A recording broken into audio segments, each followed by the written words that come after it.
या क्षणाची मोठी बातमी, शरद पवार गटाची दुसरी यादी जाहीर करण्यात आलेली आहे। यावेळी भिवंडीमधून सुरेश म्हात्रेंना उमेदवारी जाहीर करण्यात आलेली आहे। निलेश बुधावले आपले प्रतिनिधी या संदर्भात अधिक माहिती देतात। निलेश, शरद पवार गटाची दुसरी यादी जाहीर झालेली आहे, काय अपडेट्स आहेत? आपण पाहतोय की प्रामुख्यानं भिवंडीच्या लोकसभा विधानसभा मतदारसंघावरून मोठ्या प्रमाणामध्ये चर्चा होती। काँग्रेसनं या लोकसभा मतदारसंघावर दावा केला होता, मात्र आता ही सीट जी आहे ती राष्ट्रवादी काँग्रेस पक्षाला सुटलेली आहे आणि या ठिकाणी सुरेश म्हात्रे म्हणजेच बाळा मामा हे राष्ट्रवादीचे उमेदवार असणार आहेत। तर दुसरीकडे बीड लोकसभा मतदारसंघामध्ये ज्योती मेटे की बजरंग सोनवणे उमेदवार असणार याची चर्चा होती। आता त्या ठिकाणाहून बजरंग सोनवणे यांना उमेदवारी देण्यात आलेली आहे। बजरंग सोनवणे यांनी 2019 देखील निवडणूक लढली होती आणि त्यांना क्रमांक 2 ची मतं होती, त्यामुळे या ठिकाणाहून पुन्हा एकदा बजरंग सोनवणे यांनाच कौल देण्यात आलेला आहे। तर दुसरीकडे ज्योती मेटे आता काय निर्णय घेत आहेत हे पाहणं महत्त्वाचं राहणार आहे। त्यांना याआधीच आपण निवडणूक लढणार असल्याचं जाहीर केलं होतं आणि राष्ट्रवादी काँग्रेस शरदचंद्र पवार पक्षानं माझ्या उमेदवारीबाबत निर्णय घ्यावा अशी देखील भूमिका घेतली होती। त्यामुळे आता या बाबतीत बघावं लागेल ज्योती मेटे काय भूमिका घेत आहेत। त्यामुळे आता बीडच्या लोकसभा मतदारसंघामध्ये महायुतीचा उमेदवार म्हणून पंकजा मुंडे आणि त्यांच्या विरोधात महाविकास आघाडीचे उमेदवार म्हणून बजरंग सोनवणे असतील, तर दुसरीकडे भिवंडी लोकसभा मतदारसंघामध्ये मंत्री कपिल पाटील यांच्या विरोधामध्ये आता सुरेश म्हात्रे म्हणजेच बाळा मामा उमेदवारी मिळालेली आहे आणि ते निवडणुकीच्या रणांगणात असतील। नक्कीच, धन्यवाद आपण दिलेल्या सविस्तर माहितीसाठी। तर या क्षणाची सर्वात मोठी बातमी आपण पाहतोय, शरद पवार गटाची दुसरी यादी जाहीर करण्यात आलेली आहे। भिवंडीमधून सुरेश म्हात्रेंना उमेदवारी देण्यात आलेली आहे, तर बीडमधून बजरंग सोनवणे यांना उमेदवारी जाहीर करण्यात आलेली आहे। टेलिव्हिजन स्क्रीनवरती आपण पाहतोय शरद पवार गटाच्या दुसऱ्या यादीमधील उमेदवार कोण असतील, तर भिवंडीमधून सुरेश म्हात्रे आणि बीडमधून बजरंग सोनवणे हे दोन उमेदवार आता या दुसऱ्या यादीमधून जाहीर करण्यात आलेले आहेत।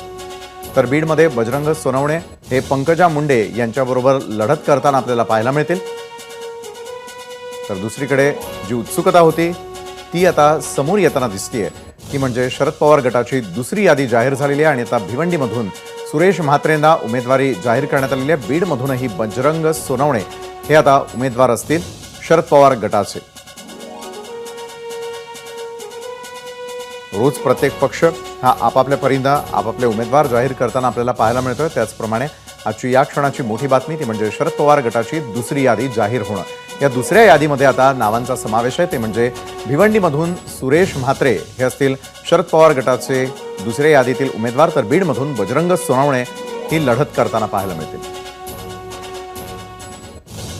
निलेश बुधावले आपले प्रतिनिधी या संदर्भात अधिक माहिती आपल्यापर्यंत पोहोचवत आहे। खरं तर दुसऱ्या यादीमध्ये ज्या दोन महत्त्वाच्या नावांचा समावेश आहे यांच्या थेट लढती होताना पाहायला मिळतील, त्यामुळे चुरशीची लढत आपल्याला पाहायला मिळेल भिवंडी आणि बीड या ठिकाणी। यामध्ये जर प्रामुख्याने आपण पाहिलं तर राष्ट्रवादी काँग्रेस पक्षाच्या वाट्याला 10 जागा देण्यात आलेल्या आहेत। पैकी 5 जागांची यापूर्वीच नावं जाहीर करण्यात आली होती।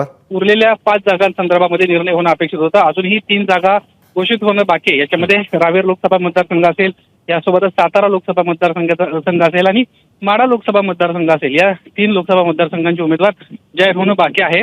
सध्या केवळ 2 म्हणजे दुसरी लिस्ट जाहीर करण्यात आली आणि 2 उमेदवारांची नावं जाहीर करण्यात आलेली आहेत।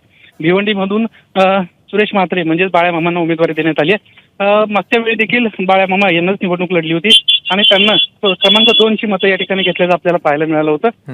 त्यावेळेचं चित्र जरी वेगळं असलं तरी आता महाविकास आघाडीच्या माध्यमातून या ठिकाणी लढत होईल आणि आपणच या ठिकाणाहून जिंकून येऊ अशा पद्धतीचा विश्वास महाविकास आघाडीला आहे। तर दुसरीकडे महायुतीच्या बाबतीत जर आपण पाहायला गेलं तर भिवंडी लोकसभा मतदारसंघामधून कपिल पाटील उमेदवार असणार आहेत, तर बीड लोकसभा मतदारसंघामधून पंकजा मुंडे ह्या रणांगणात आहेत आणि त्यांच्या विरोधात बजरंग सोनवणे निवडणूक लढणार आहेत।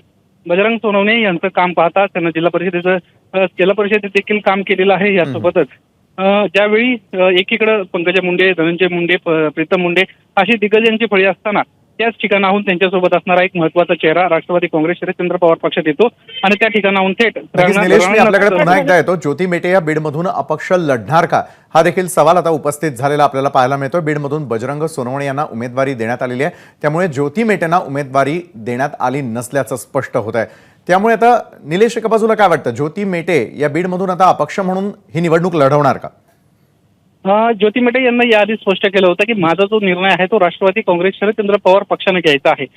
जर ते म्हणत असतील की राष्ट्रवादी काँग्रेस पक्षात प्रवेश करावा आणि त्यानंतर त्यांना निवडणूक लढवावी तर त्यासाठी देखील मी तयार आहे। मात्र शिवसंग्राम पक्षासंदर्भातला जो निर्णय होता त्या संदर्भामध्ये अंतिमता जी चर्चा झाली ती कुठेतरी पूर्णत्वास आली नसल्याचं आपल्याला सध्या तरी पाहायला मिळतंय. शिवसंग्राम पक्ष विलीन करावा आणि त्यानंतरच ज्योती मेटे यांना आमच्याकडून उमेदवारी घ्यावी अशा पद्धतीची अट त्यामध्ये घालण्यात आली होती. यासोबतच नुकत्याच ज्योती मेटे या सरकारी सेवेतून त्यांना स्वेच्छानिवृत्ती घेतलेली आहे. त्यामुळं लोकसभा मतदारसंघातली काय नेमकी परिस्थिती असेल किंवा त्यांच्या कार्यकर्त्यांची एक फळी निर्माण करणं असेल अशा महत्वाच्या बाबींवर देखील या नक्कीच. राष्ट्रवादी काँग्रेस शरदचंद्र पवार पक्ष आणि ज्योती मेटे यांच्यामध्ये चर्चा झाल्याचं पाहायला मिळालं होतं. काल शरद पवार यांची भेट घेतल्यानंतर काल सायंकाळी ज्योती मेटे यांना पत्रकार परिषद घेतली होती आणि पुन्हा एकदा आपला जो उमेदवारी संदर्भातला जो निर्णय आहे तो राष्ट्रवादीने घ्यावा अशा पद्धतीची त्यांना भूमिका घेतल्याचं आपल्याला पाहायला मिळालं होतं. आता नेमकं काय होतंय हे पाहणं महत्वाचं राहील. नक्कीच ज्योती मेटे- निलेश, या सर्व घडामोडींवर आपलं लक्ष अशाच प्रकारे असू द्या. तुर्तास दिलेल्या माहितीसाठी धन्यवाद. एबीपी माझा, उघडा डोळे बघा नीट.